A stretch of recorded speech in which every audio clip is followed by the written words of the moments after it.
Kolegji Profesional Gjerman i Teknologjisë zhvilloi ceremoninë e diplomimit për brezin e dytë të studentëve, duke shënuar përfundimin e një etape të rëndësishme akademike dhe profesionale.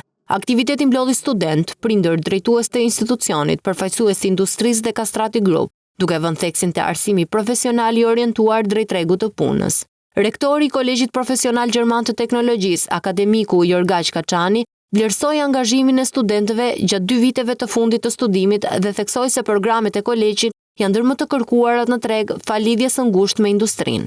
Ju jeni ata sot që keni marrë edhe njohuritë e domosdoshme teorike, por edhe njohuritë të domosdoshme praktike.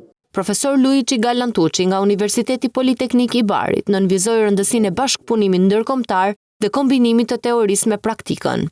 Ky është një rrugtim shumë i rëndësishëm, i cili kombinon njohuritë teorike me praktikën për të përmbushur nevojat e kompanive dhe industrive. Është thelbësore të mendojmë për të ardhmen dhe të jemi gati të eksplorojmë mundësi të reja dhe inovative.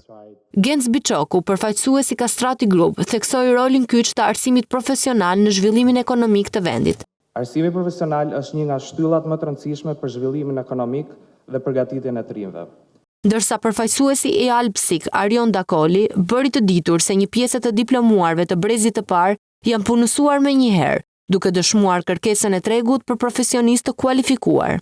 Aktiviteti u mbyll me dorëzimin e diplomave dhe një mesazh inkurajues për studentët, që të kontribuojnë me profesionalizëm dhe etik pune në zhvillimin e vendit, ndërsa u njoftua se nga viti 2026, Kolegji Profesional Gjerman i Teknologjisë do të hapë një deg të re studimi në fushën e turizmit.